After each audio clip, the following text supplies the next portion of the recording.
चंद्रशेखर जी। धन्यवाद सभापति जी। राष्ट्रपति जी के अभिभाषण पे मुझे आपने मेरी बात रखने का मौका दिया। मैं जातिगत जनगणना से शुरुआत करूंगा जिसकी देश को जरूरत है, क्योंकि जनगणना होगी तो आंकड़े आएंगे तो जो बजट दिया जा रहा है वो सही तरह से लोगों तक पहुंच पाएगा, उस बजट का लोगों को फायदा होगा। दूसरी बात, अयोध्या में 3 दिन तक पुलिस ने कार्रवाई नहीं की। इसका खामियाजा एक बेटी को अन्याय के रूप में उठाना पड़ा और मुख्यमंत्री जी यहां खड़े होकर राजनीतिक स्पीच में उस बेटी के अपमान का तमाशा बना रहे थे। ये बहुत दुखदाई है। साथ साथ कुंभ में जिनकी जान गई उनको मैं श्रद्धांजलि देता हूं और मुख्यमंत्री जी को आपके माध्यम से कहता हूं कि वो सूची दे दे तो मुआवजा सब लोगों तक पहुंच जाए। बहुत अच्छी बात है। एक आईना सर मुझे दिखाना है देश भर की सरकारों को। यहीं बागपत के एक बच्चे ने न्याय नहीं मिला सर, आत्महत्या कर ली पार्लियामेंट के सामने, जितेंद्र ने। परभनी में बाबा साहब अम्बेडकर की स्टैचू तोड़ी गई सर, वहां सोमनाथ सूर्यवंशी को पुलिस ने मार दिया सर। यहां पंजाब में सर, अमृतसर में बाबा साहब अम्बेडकर की प्रतिमा पे किस तरह का अपमान किया गया। गोरखपुर में 2 दलित बच्चों की हत्या हुई सर। सूरत में एक दलित बच्ची को फीस ना चुका कारण अपमानित किया गया, उसने सुसाइड कर लिया सर। झुंझुनू में राजस्थान में एक बच्चे की पिटाई की गई मटकी छूने पे सर दोबारा। कठुआ जम्मू में सर एक नाबालिग बच्ची का सामूहिक बलात्कार किया गया सर। साथ साथ सहारनपुर में भूमाफियाओं ने शमशान की भूमि को देवबंद में सर जबरन कब्जा करने की कोशिश की, गोलीबारी की सर। आजमगढ़ में सूरज की हत्या सर हो गई है और पुलिस बचाने काम करे अपराधियों को। सर SC/ST को पहले जमीन मिलती थी पट्टों के रूप में, कहीं सरकार ने दी। उन जमीनों को पहले तो दबंगों ने कब्जा के रखा और अब उन जमीनों को सरकार भी छीन रही है सर। शहर में रहने वालों को SC/ST को आवासीय पट्टे दिए जाने चाहिए। आजादी के 75 साल भी घर नहीं है, बाद भी SC/ST के बच्चों को जो स्कॉलरशिप दी जाती थी, केंद्र और राज्य का आपसे विवाद है कि 60% आप दोगे, 40 हम देंगे।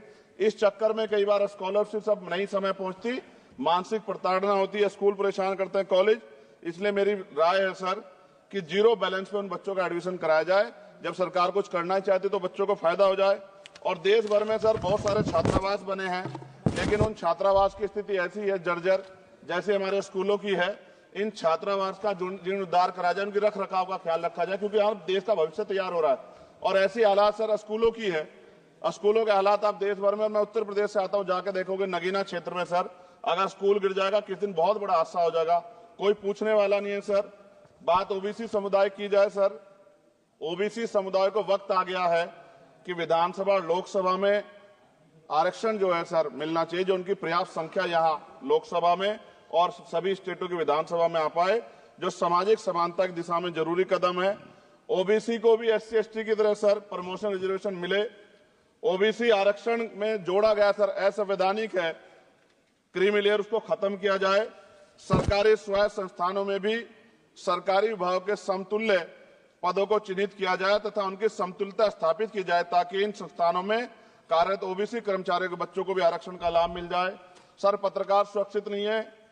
पत्रकार मुकेश चंद्राकर की सर भ्रष्टाचार के खिलाफ आवाज उठाने पर हत्या की गई सर। कौन पत्रकार ईमानदार से पत्रकारिता करेगा। किसानों को MSP की कोई लीगल गारंटी नहीं।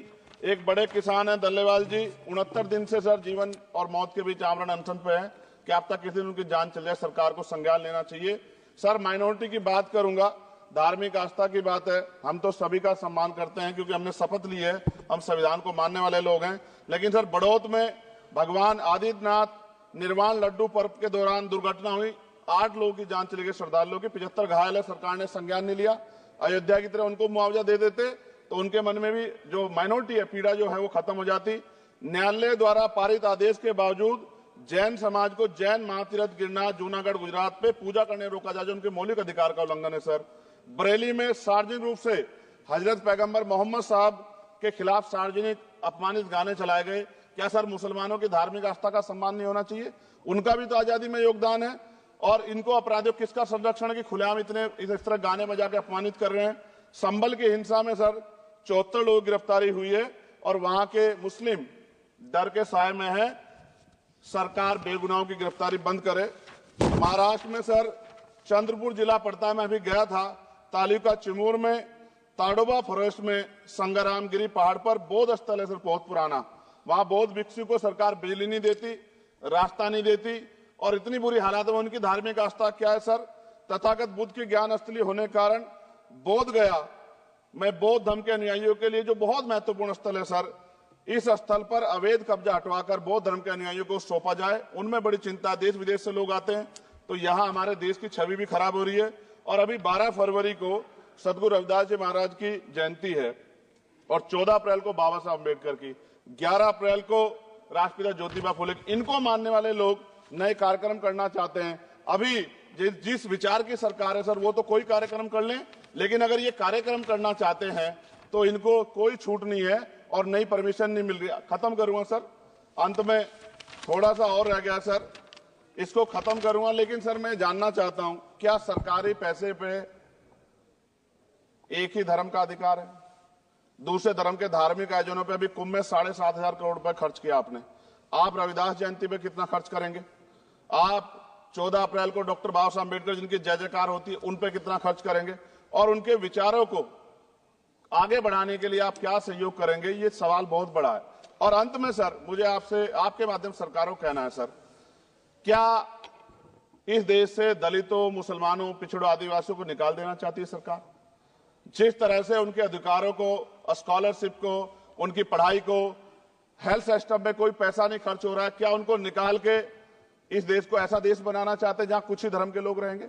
सर मैं ये कहना चाहता हूं, देश सबका है, और अगर सरकार ये तय करके बैठ गई कि वो दलितों, मुसलमानों को, पिछड़ों को, आदिवासियों को निकाल देगी, तो सर ये संभव नहीं। इतनी बड़ी आबादी है, हम अम्बेडकरवादी लोग उनके पक्ष में खड़े हैं, क्योंकि हमने शपथ ली है कि हम हर व्यक्ति का संरक्षण करेंगे। और मैं आपके माध्यम से सरकार को चेतावनी के तौर पर कहना चाहता हूं, सरकार अपनी इस आदत में सुधार करे, वरना इसके परिणाम सड़कों में बहुत भारी होंगे। अगर मुसलमानों को, दलितों को आप लोग निकालने के बारे में सोचोगे और उनकी धार्मिक आस्था का अपमान करोगे, तो ये हम लोग किसी कीमत पे बर्दाश्त नहीं करेंगे। मैं आपका धन्यवाद करूंगा सर, लेकिन साथ साथ मैं ये भी कहूंगा सर, सर खत्म कर रहा हूं सर, 10 सेकंड में खत्म कर रहा हूं सर, आप आदेश करेंगे तो खत्म कर दूंगा। खत्म कर दीजिए, एक सेंटेंस बोलिए। 10 सेकंड में खत्म कर दूं सर? एक सेंटेंस में 10 सेकंड भी आएगा, बोलिए सर। मैं बस ये कहना चाहता हूं कि सरकार सभी का ध्यान रखे और उनमें भी गरीबों का ज्यादा ध्यान रखे, क्योंकि सर अभी जेब कटाई हुई 2800 रुपए का टिकट है सर इलाहाबाद का, 56,000 रुपए का था सर। मैंने मंत्री जी से कहा, तब जाके उन्होंने संज्ञान लिया, तब आधे रेट हुए। इसलिए कह रहा हूं, धर्म के नाम पे धंधा और लूट नहीं होनी चाहिए सर, इसकी जिम्मेदारी सरकार की। धन्यवाद सर।